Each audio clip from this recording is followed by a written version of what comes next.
Selon la dernière étude annuelle de Deloitte, 88% des Français se disent satisfaits de leur banque.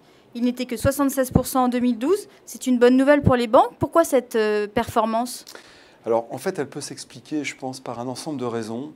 Dans notre étude, on regarde notamment l'aspect transparence, on regarde l'aspect tarification, on regarde l'aspect offre de produits et services, on regarde aussi un aspect très important qui est à la fois la compétence et la qualité du personnel en agence.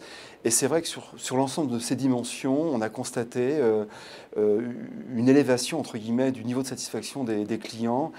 Je pense que les banques ont compris depuis un certain temps qu'elles avaient du travail, elles se sont mobilisées pour pouvoir s'améliorer sur un certain nombre de dimensions et le résultat, c'est qu'un an plus tard, on s'aperçoit qu'il y a de façon mécanique une amélioration assez nette du niveau général de satisfaction des clients par rapport à leur banque principale. Pourtant, seuls 23% des clients recommanderaient leur banque. Comment expliquer cet écart entre recommandation et satisfaction ? Quand on parle de recommandation, si vous voulez, c'est beaucoup plus impliquant pour un client. Il ne s'agit pas simplement de lui demander s'il est satisfait de sa banque au quotidien, sachant qu'il peut y avoir des zones d'ombre plus ou moins importantes. Là, en fait, on lui demande quelque part de s'engager en disant « mais voilà, vous êtes content de votre banque, vous avez confiance dans votre banque, iriez-vous jusqu'à recommander cette banque à l'un de vos proches ?» Donc c'est assez impliquant et je viens de lâcher en fait le mot qui est important.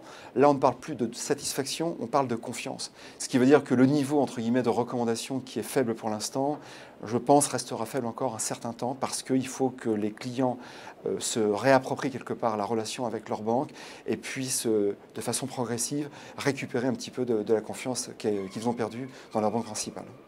Alors pour qu'ils se réapproprient cette confiance, quelles sont les conséquences pour les banques? Que doivent-elles faire? Est-ce que ça veut dire qu'il y a des investissements lourds à faire en termes d'organisation, de business? Il faut sans doute plus de responsables de compte pour le même nombre de clients. Donc ça a forcément déjà un coût en matière de RH. Il faut revoir sans doute aussi la formation et je dirais les compétences des responsables de compte. On considère que seuls 15% des clients sont capables d'expliquer clairement leurs problèmes quand on parle de finances. Donc vous comprenez bien que pour pouvoir être capable de donner une offre ou de délivrer une offre qui soit parfaitement adaptée aux besoins du client, il faut déjà comprendre leurs attentes, les faire parler sur des choses qui ne sont pas forcément naturelles. Et je ne suis pas certain qu'aujourd'hui, les responsables de compte lambda aient ce type de skills, de compétences.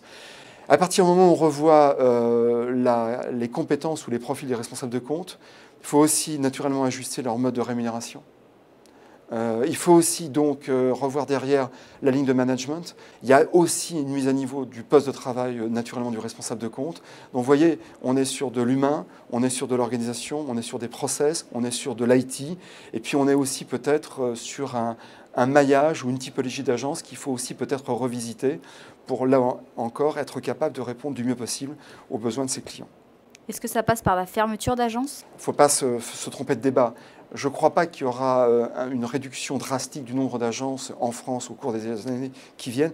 Je pense simplement, et ça par contre c'est important, et ça va aussi coûter de l'argent, et ça va nécessiter des efforts de la part des établissements bancaires, je crois simplement que le maillage, c'est-à-dire la façon avec laquelle on positionne les agences à certains endroits plus ou moins stratégiques, ainsi que la typologie d'agences qu'on doit, entre guillemets, organiser et animer, ça, je crois que ça va changer. Ça a d'ailleurs déjà commencé dans un certain nombre de réseaux, mais de là à dire que, je ne sais pas, on parle de 25 ou 27 000 agences en France, de dire que demain voulant dire dans 2 ou 3 ans, on va tomber à 20 000 ou 15 000, je n'y crois pas un seul instant.